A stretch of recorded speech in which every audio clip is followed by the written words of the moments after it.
درود شریف پڑھ اللهم صل على سيدنا ومولانا محمد وعلى آل سيدنا ومولانا محمد وبارك وسلم. الحمد لله رب العالمين والصلاة والسلام على سيد الأنبياء والمرسلين وعلى آله وأصحابه وأزواجه وذرياته ومن تبعهم بإحسان إلى يوم الدين. اعوذ باللہ من الشیطان الرجیم بسم اللہ الرحمن الرحیم. محمد رسول اللہ والذین معه اشداء علی الکفار رحماء بینہم الى آخر الآیہ. صدق اللہ العظیم وصدق رسولہ النبی الکریم ونحن على ذلك لمن الشاہدین والشاکرین والحمد للہ رب العالمین. میرے محترم دینی بھائی،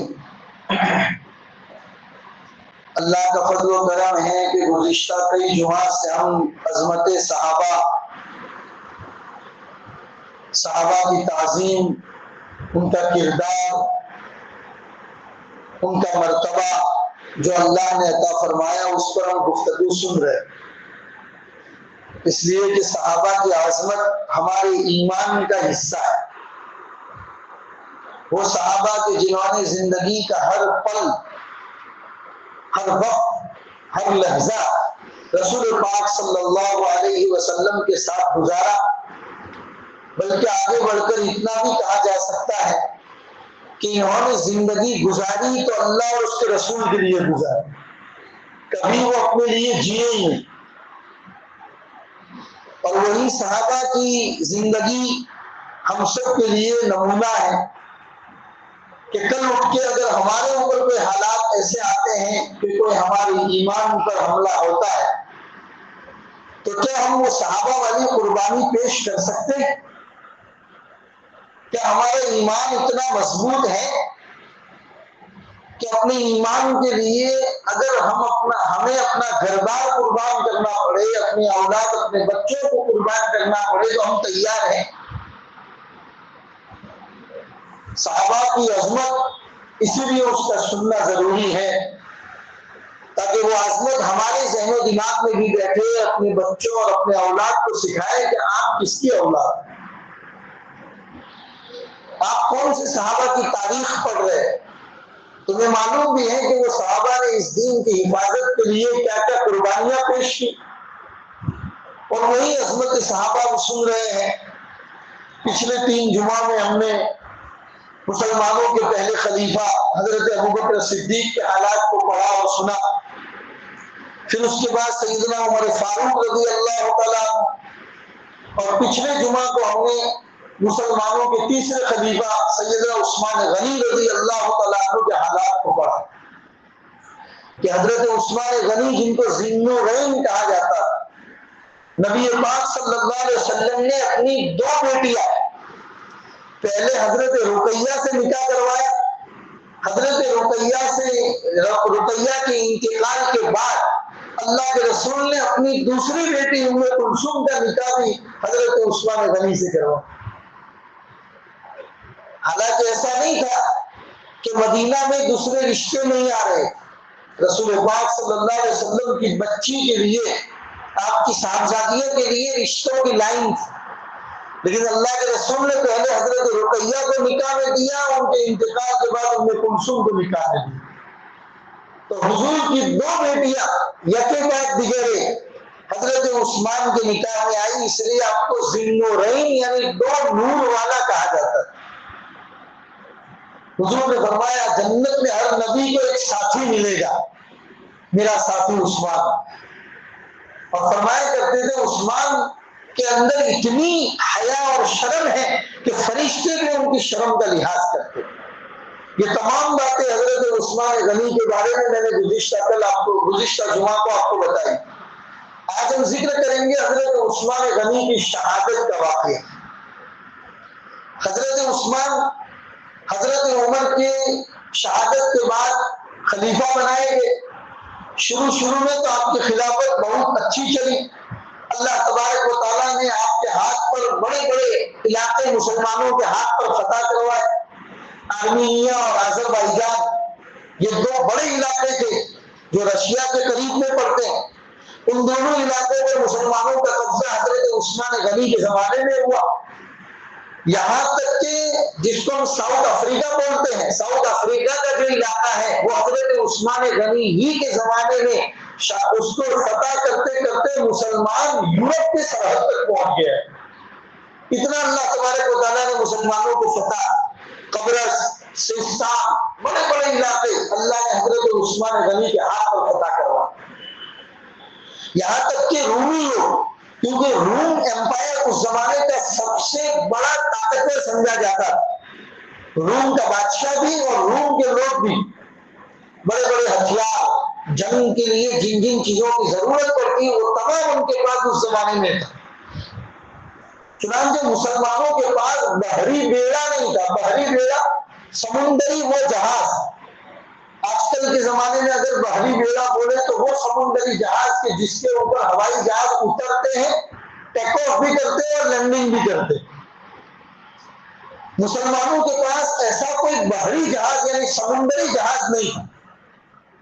روم کے اندر گورنر تھے حضرت معاویہ رضی اللہ تعالیٰ عنہ۔ حضرت معاویہ نے حضرت عثمان غنی سے مشورہ کیا، حضرت عثمان غنی نے آپ کو اجازت دی، تو حضرت عثمان غنی ہی کے مشورے سے حضرت امیر معاویہ نے مسلمانوں کے لیے بحری بیڑا یعنی سمندری جہاز بنایا، اور اسی سمندری جہاز کے ذریعے مسلمانوں نے قبرص کو فتح کیا۔ یہ حضرت عثمان کا کارنامہ ہے۔ تو شروع کے زمانے میں حضرت عثمان کے خلافت اللہ تبارک و تعالیٰ کے فضل سے بہت اچھے سے چلی، اور مسلمان ہر طرف فتوحات کرتے گئے۔ اگر کچھ سال اور رہ جاتے تو اللہ دنیا کا نقشہ کچھ اور کر دے، لیکن آپ کو پتا ہے روز اول سے لے کر آج تک مسلمانوں کا سب سے بڑا دشمن اگر کوئی رہا ہے تو یہودی رہا۔ یہودی سے بڑا مسلمانوں کا دشمن اس زمانے میں بھی کوئی نہیں تھا، حضور کے زمانے میں بھی کوئی نہیں تھا، اور آج کے زمانے میں بھی کوئی نہیں تھا۔ شروع میں تو انہوں نے مدینہ المنورہ میں حضور کے زمانے میں، ابوبکر صدیق کے زمانے میں، عمر فاروق کے زمانے میں جنگ میں آ کر، میدان میں آ کر لڑنے کی کوشش کی، لیکن مسلمانوں سے فتح نہیں کر پائے۔ تو یہ دوست بن کر نقصان پہنچانے کے لیے آ گئے۔ چنانچہ میں ایک نام آپ کو بتاتا ہوں، عبداللہ بن سبا، یہ اوریجنل ملک شام کا رہنے والا تھا، لیکن مسلمانوں سے دشمنی اس کی رگ رگ میں رکھی ہوئی۔ وہ مسلمانوں کی فتح، مسلمانوں کی ترقی یہ دیکھ نہیں پاتا تھا۔ اس کا دماغ ہر وقت اس کوشش میں رہتا تھا کہ کس طریقے سے مسلمانوں کو پسپا کیا جائے، کمزور کیا جائے، ذلیل کیا جائے، برباد کیا جائے۔ وہ ہر وقت کوشش کرتا تھا، لیکن اس کی کوششیں اس وقت کام نہیں کرتی تھی مکہ مدینہ کے علاقے میں، کیونکہ وہاں صحابہ موجود تھے۔ صحابہ کی رگوں پہ محمد رسول اللہ صلی اللہ علیہ وسلم کی تیار کرایا ہوا ایمان تھا۔ اگر کوئی ان کو یہ چاہے کہ تم بھی حکومت حاصل کرنے کے لیے اپنے ہاتھ پہ مارو، تو صحابہ کہتے تھے کہ ہم حکومت کے لیے نہیں جیتے، ہم تو اللہ کے نام کو بلند کرنے کے لیے جیتے۔ ہم کو تو اگر آج سپاہی بنایا ہے، کل ہٹا دو، آج امیر بنایا ہے، کل ہٹا دو، ہمیں کوئی فرق نہیں پڑتا۔ اس لیے مکہ مدینہ میں کوئی آدمی عبداللہ بن سبا کی بات میں نہیں آیا، تو اس نے اپنی کوششیں شروع کی۔ کوفہ، بصرہ، عراق، ایران، یہ عراق اور ایران وہ علاقہ تھا جہاں جو ابھی ابھی فتح ہوا تھا، جہاں اسلام ابھی ابھی پھیلا تھا، جہاں مسلمان نئے مسلمان تھے۔ اس وجہ سے ان کے دماغ کو پلٹنا، ان کا مائنڈ واش کرنا عبداللہ بن سبا کے لیے آسان ہے۔ چنانچہ عبداللہ بن سبا نے کیا گبھی ڈالی، کیا کھیل کھیلا، وہ میں آپ کو بتاؤں۔ اس نے حضرت علی رضی اللہ تعالیٰ عنہ کے نام کا استعمال کیا، اور وہیں سے شیعہ فرقہ وجود میں آیا۔ حضرت علی کے نام کا استعمال کیا، اور لوگوں سے جا کر اس طریقے سے باتیں کی کہ تمہیں پتا نہیں ہے کہ علی کون ہے؟ علی اللہ کے رسول کے چچا کے بیٹے ہیں۔ علی 10 سال کے تھے تب سے اللہ کے رسول کے گھر میں بڑے ہوئے ہیں۔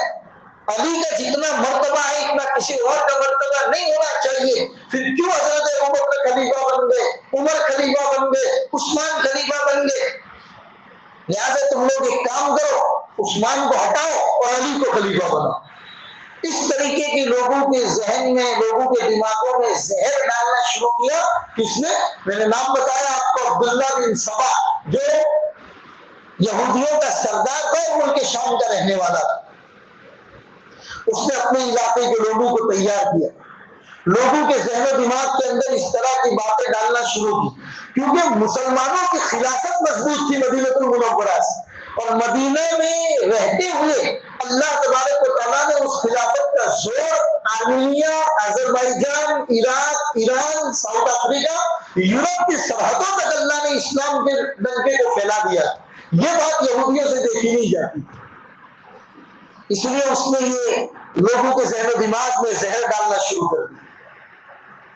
چنانچہ ایک بڑی فوج لے کر کوفہ سے، بصرہ سے، عراق سے مائنڈ واش کر کے لوگوں کو مدینہ لے کر آیا، اور اس سے پہلے غلط خطوط لکھ کر، غلط خط لکھ کر مدینہ روانہ کرتا ہے کہ ہمارے علاقے کا امیر اچھا آدمی نہیں ہے، ہمارے علاقے کا گورنر، ہمارے علاقے کا کلیکٹر اچھا آدمی نہیں ہے۔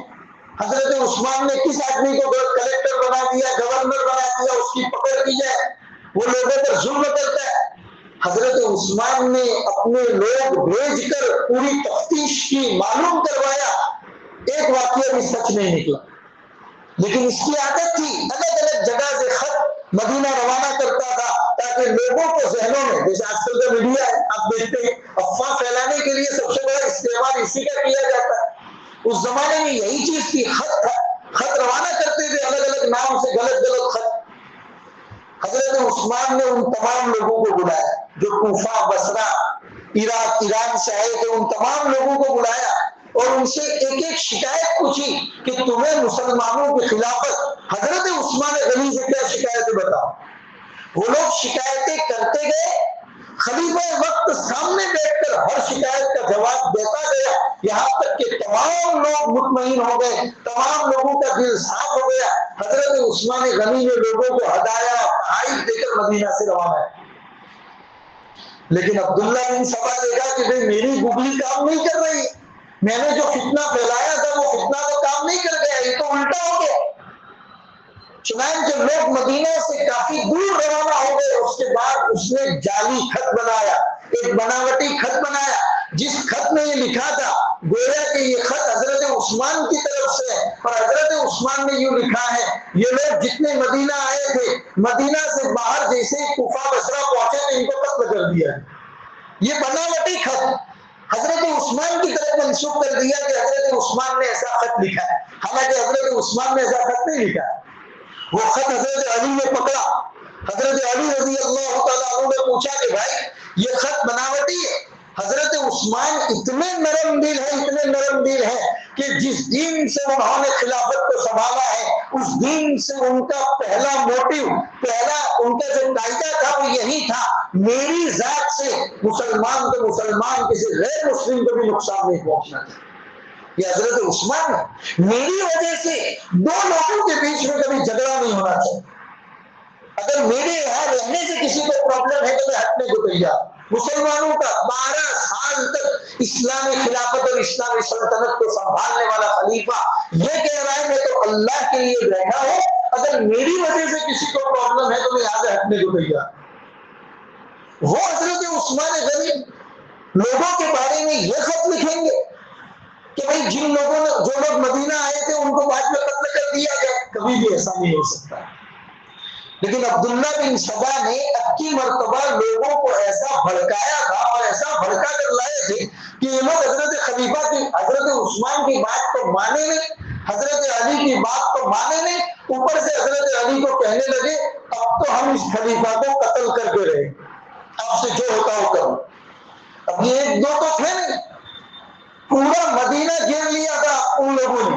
اور آپ کو سن کر تعجب ہوگا، شاید اس سے پہلے آپ نے کبھی سنا نہ ہو، 40 دن تک انہوں نے مدینہ کو گھیر کر رکھا، یہاں تک کہ حضرت عثمان کو بھی نماز پڑھنے کے لیے مسجد میں نہیں آنے دیتے۔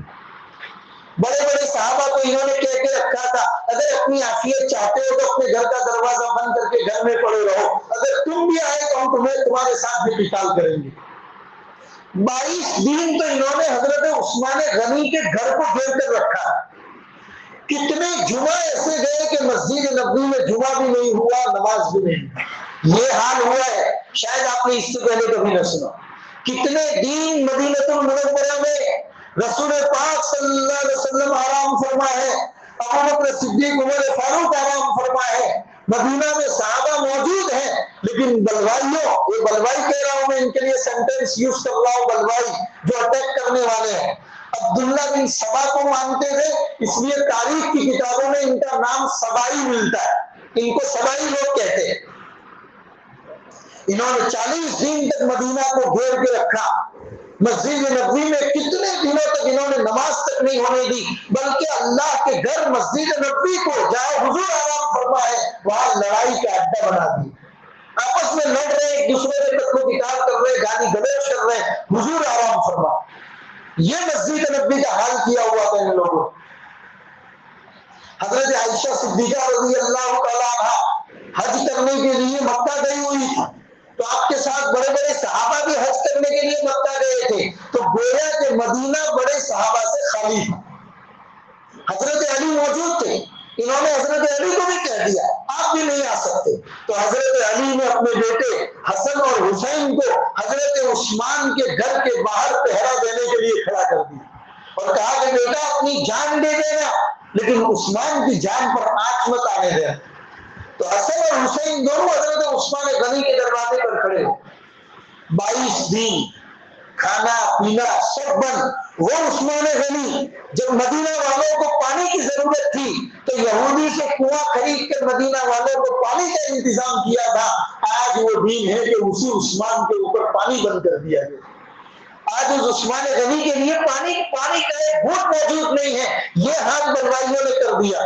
22 دن کھانا پانی سب کچھ بند, نہ کوئی باہر سے اندر جا سکتا ہے اور نہ کوئی اندر سے باہر آ سکتا. پورا گھر کو گھیر کے رکھا ہوا ہے. 22 دن کے محاصرے کے بعد جب ان سے کچھ نہیں بن پڑا تو ان لوگوں نے حضرت عثمان غنی کے دروازے پر آگ لگا دی. وہاں حسن حسین کھڑے تھے, حسن حسین کے ہوتے ہوئے یہ لوگ گھر میں جا نہیں سکتے تھے, تو پڑوسیوں کے گھر کے اوپر سے جا کر حضرت عثمان کی گھر کی چھت کو توڑ کر بلوائیوں نے حضرت عثمان کے گھر کے اندر حملہ کر دیا.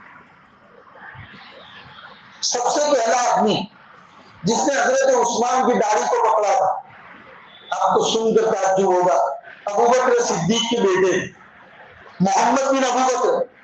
یہ بھی بلوا, میں کہنا ہی چاہتا ہوں کہ اتنا مائنڈ واش کیا تھا اس نے عبداللہ بن سبا نے کہ جو نئے نئے صحابہ تھے ان کے مائنڈ کو بھی اس نے ڈائیورٹ کر دیا تھا, نعوذ باللہ, کہ حضرت عثمان غنی خلافت کے قابل نہیں ہے, ان کو قتل کر دیا جائے, ان کی جگہ علی کو خلیفہ بنا دیا جائے. حالانکہ حضرت علی چلا کر کہہ رہے ہیں بھائی ہم نبی کے پروردہ ہیں, نبی کے تیار کردہ ہیں, ہم خلافت عہدے اور کرسی کے لیے نہیں جیا کرتے. تو اس نے حضرت ابوبکر صدیق کے بیٹے محمد, وہ بھی ان کی باتوں میں آ گئے تھے, انہوں نے بھی حضرت عثمان کی داڑھی کو پکڑ کر کھینچا. تو حضرت عثمان نے اتنا جملہ کہا, بیٹا اگر آج تمہارے باپ ابوبکر زندہ ہوتے تو وہ بھی عثمان غنی کا اتنا احترام کرتے اور کبھی بھی داڑھی جیسی چیز کے اوپر ہاتھ نہ ڈالتے. محمد بن ابوبکر فوراً پیچھے ہٹ گئے, معافی مانگی اور حضرت عثمان غنی کے گھر سے باہر نکل گئے. بلوائی جنہوں نے حضرت عثمان غنی کے گھر کو 22 دن سے گھیرا ہوا تھا, کھانا پانی سب بند ہے, نماز بھی حضرت عثمان گھر میں پڑھ رہے ہیں اور پورے دن قرآن کی تلاوت کر رہے ہیں. اور جب پہلا حملہ حضرت عثمان غنی کی ذات کے اوپر انہوں نے کیا, تب آپ کی بیوی جن کا نام تھا حضرت نائلہ رضی اللہ تعالیٰ عنہ, یہ بیچ میں بچانے کے لیے آئی تو ان کی انگلیاں کٹ گئی. اور حضرت عثمان کی ذات کے اوپر جب حملہ کیا تو جو خون گرا, آپ قرآن کی تلاوت کر رہے ہیں اور قرآن کی تلاوت میں بھی وہ آیت فَسَيَكْفِيكَهُمُ اللَّهُ, میرے لیے میرا اللہ کافی ہے, اس آیت کی تلاوت کر رہے تھے اور آپ کے اوپر حملہ ہوا. اسی آیت کے اوپر خون کے قطرات گرے ہیں. آج بھی ترکی کے میوزیم کے اندر وہ قرآن محفوظ. اتنے سال گزر جانے کے بعد ترکی کے میوزیم میں آج بھی وہ قرآن محفوظ ہے جہاں پر فَسَيَكْفِيكَهُمُ اللَّهُ کے اوپر حضرت عثمان غنی کے خون کے قطرات گرے ہوئے. اور بلوائیوں نے حضرت عثمان غنی کو کون سی تاریخ کو شہید کیا؟ 18 ذی الحجہ، یعنی عید گئی، بقرعید گئی، ابھی 8 دن ہوئے تھے اور حضرت عثمان غنی کو انہوں نے شہید کر دیا۔ اس دن سے مسلمانوں کے لیے فتنے کا وہ دروازہ کھلا ہے جو آج تک بند نہیں ہوا۔ مسلمان آپس میں ایسے لڑتے رہے خلافتوں کے چکر میں، اس دن سے دروازہ کھلا حضرت عثمان کو شہید کر کے، اور حضرت عثمان تو شہید ہونے والے تھے، یہ بات رسول پاک صلی اللہ علیہ وسلم نے حضرت عثمان کو پہلے ہی بتا دی کہ میرے یہ داماد شہید ہونے والے، یہ اللہ کے رسول نے پہلے ہی بتا دی تھی۔ تو 18 ذی الحجہ سن ہجری 35 کو حضرت عثمان غنی رضی اللہ تعالیٰ عنہ کو شہید کر دیا گیا۔ جن لوگوں نے شہید کیا، یہی لوگ بعد میں زور زور سے نعرہ لگانے لگے کہ ہم تو علی کو خلیفہ بنائیں گے، ہم تو حضرت علی کو خلیفہ بنائیں گے، یہاں تک کہ مسلمانوں کی جو فوج حضرت علی کے ساتھ تھی ان کے اندر چھپ گئے تاکہ ہمارا نام نہ، ان کے اندر شامل ہو گئے۔ اور حضرت علی کے اوپر باہر کے لوگوں کا دباؤ تھا، حضرت امیر معاویہ کا دباؤ تھا، حضرت عائشہ مکہ گئی ہوئی تھی، ان کو کسی نے بتایا کہ حضرت عثمان شہید ہو گئے، تو حضرت عائشہ نے بھی کہا کہ علی کو کہو کہ فوراً قاتلوں کو پکڑ کر جلد سے جلد سزا دی جائے۔ لیکن حضرت علی کو پتا ہوتا تو پکڑ کے سزا دیتے، کس نے حضرت عثمان غنی کو مارا ہے وہ تو پتا ہی نہیں، وہ تمام لوگ خود فوج کے اندر شامل ہو گئے۔ حضرت علی بہترا سمجھاتے رہے، لوگوں کو کئی مرتبہ سمجھاتے رہے کہ بھائی شانت ہو جاؤ، جس دن تمام لوگ شانت ہو جائیں گے، خلافت کے اوپر اچھے طریقے سے قبضہ ہو جائے گا، ہم عثمان کے ایک ایک قاتل کو پکڑ کر سزا دیں گے۔ لیکن بلوائی مسلمانوں کو آپس میں ملنے دینا چاہتے ہی نہیں تھے، مسلمانوں کا اتفاق چاہتے ہی نہیں تھے، وہ جیسے حضرت عثمان کے خلاف ہو گئے تھے حضرت علی کے بھی خلاف ہو گئے۔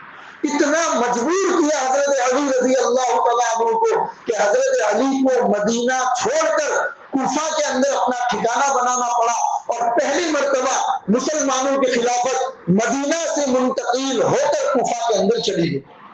مسلمانوں کا تمام سرکاری کام کاج مدینہ کی بجائے اب کوفہ سے ہونے لگا، کیونکہ حضرت علی نے اپنی خلافت کو کوفہ کی طرف منتقل کر دیا، مدینہ کے اندر رہنا دوبھر کر دیا ان لوگوں نے، اور وہاں حضرت عائشہ کو تیار کیا، وہاں ملک شام کے اندر حضرت امیر معاویہ کو تیار کیا کہ تم اپنی فوج نکالو، تیار کرو تاکہ ہم علی کے خلاف جا کر جنگ کریں گے۔ میرے بھائیوں، حضرت عائشہ کی طرف سے جنگ ہوئی اور حضرت امیر معاویہ کی طرف سے جنگ ہوئی، یہ دونوں جنگیں حضرت علی کے سامنے تھی، جن کو جنگ صفین اور جنگ جمل کہا جاتا ہے۔ مسلمانوں کا اتنا بڑا نقصان، دونوں طرف مسلمان، مارنے والے بھی مسلمان، مرنے والے بھی مسلمان، ایک جنگ کے اندر 23,000 کے قریب مسلمان شہید ہوئے ہیں اور دوسری جنگ کے اندر تقریباً 45,000 کے قریب مسلمان شہید ہوئے۔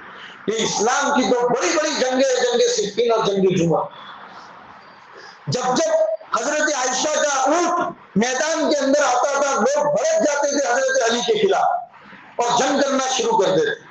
اسی طریقے سے حضرت معاویہ کی جو جنگ حضرت علی کے ساتھ ہوئی ہے، اس میں بھی یہی بات ہوئی، بالآخر مسلمان اس دین سے ایسا تکتر بکتر ہو گیا، ان کے آپس کا اتحاد ایسا پارا پارا ہو گیا کہ آج تک مسلمان ایک پلیٹ فارم پر آ ہی نہیں پائے۔ بالآخر انہوں نے حضرت علی کو بھی شہید کر دیا۔ حضرت علی کے بعد کچھ لوگوں نے حضرت امام حسن، امام حسین کے بڑے بھائی، ان کو خلیفہ بنایا۔ حضرت امام حسن نے دیکھا کہ یہ کیا بات، مدینہ میں کچھ لوگ میرے ہاتھ کے اوپر بیٹھ کر گئے، میرے جھنڈے کے نیچے، کوفہ کے اندر کچھ لوگ ہیں وہ ان کے ہاتھ پر بیعت کیے ہوئے ہیں، مکہ کے اندر کچھ لوگ ہیں جو عبداللہ بن زبیر کے ہاتھ پر بیعت کیے ہوئے ہیں۔ یہ کیا ہے کہ مسلمان الگ الگ ٹکٹر بکٹر ہو گیا؟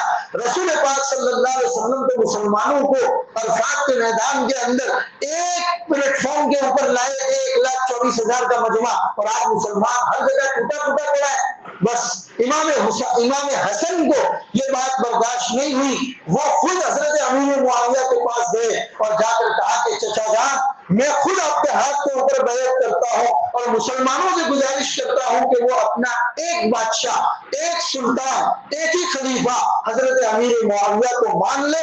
چنانچہ یہی امام حسن کی قربانی تھی کہ اس کی وجہ سے دوبارہ مسلمان ایک جھنڈے کے نیچے آ گیا اور نبی پاک صلی اللہ علیہ وسلم کی کہی ہوئی وہ بات سچ ہوئی۔ ایک مرتبہ اللہ کے رسول مسجد نبوی میں منبر پہ خطبہ دے رہے، امام حسن اور حسین چالو خطبے کے اندر آئے، چھوٹے چھوٹے بچے ہیں، اللہ کے رسول منبر سے نیچے اترے، دونوں بچوں کو گود میں اٹھایا اور گود میں اٹھا کر دوبارہ منبر کے اوپر چڑھ کر خطبہ دیا اور خطبہ دیتے ہوئے اللہ کے رسول نے فرمایا یہ میرا بیٹا، امام حسن کی طرف اشارہ کر کے فرمایا یہ میرا بیٹا ایک دن بڑا امیر بنے گا اور اس کی وجہ سے اللہ مسلمانوں کو ایک جھنڈے کے نیچے لائے گا۔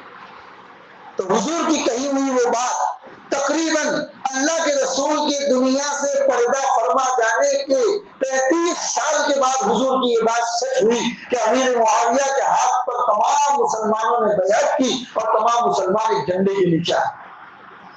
حضرت عثمان غنی کے گھر کو جب مدینہ کے اندر بلوائیوں نے گھیرا تو کئی بہادر صحابہ تھے جنہوں نے حضرت عثمان سے کہا کہ آپ ہمیں اجازت دیں، ہم ان بلوائیوں کا دماغ ٹھکانے لگا دیتے، یہ مدینہ سے باہر سے آ کر ہمارے مدینہ پر چڑھائی کر رہے۔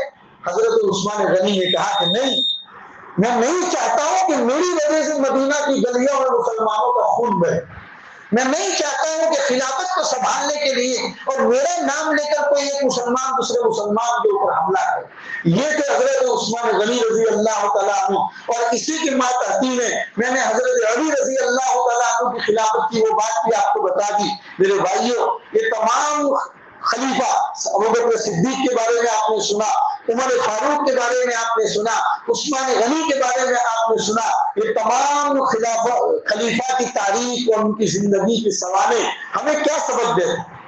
سبق یہ، سب سے بڑا سبق یہ دیتی ہے کہ کبھی بھی سیلفش مت بنو۔ سیلفش کا مطلب آپ لوگ سب جانتے ہیں، صرف آدمی اپنا ہی سوچے۔ جو آدمی بڑا بننے کے بعد بھی کبھی اپنے قوم کے بارے میں نہیں سوچتا ہے، وہ آدمی بظاہر تو بڑا بن سکتا ہے، قوم کے سردار بننے کے وہ قابل نہیں۔ حضرت عثمان غنی 12 سال تک مسلمانوں کی خلافت سنبھال رہے ہیں اور بار بار آپ کے منہ سے یہی جملہ نکلتا ہے کہ میری وجہ سے کسی بے گناہ کا قتل نہیں ہونا چاہیے، میری وجہ سے دو آدمیوں کے درمیان لڑائی اور جھگڑا نہیں ہونا چاہیے۔ ہمیں بھی یہ تاریخ اس لیے بتائی جاتی ہے، ہمیں بھی اپنی زندگی کے اندر یہ طریقہ اپنانا ہے کہ میرے پیچھے ہٹ جانے کی وجہ سے اگر دو لوگوں میں اتفاق ہو جاتا ہے تو میں ہر وقت پیچھے ہٹنے کو تیار ہوں۔ میرے رہنے کی وجہ سے اگر کوئی جھگڑا ہو رہا ہے تو میں وہاں سے ہٹنے کو تیار۔ یہ خلافت، حضرت عثمان غنی کی خلافت ہمیں پورا کا پورا سبق دے کر جائے۔ اللہ تبارک و تعالیٰ صحابہ کی ان تاریخ کو پڑھ کر سن کر ہمیں اپنی زندگی میں اپنانے کی اور اسی کے مطابق زندگی گزارنے کی توفیق عطا فرمائے۔ وصلی اللہ علی النبی الکریم وعلی آلہ واصحابہ اجمعین برحمتک یا ارحم الراحمین۔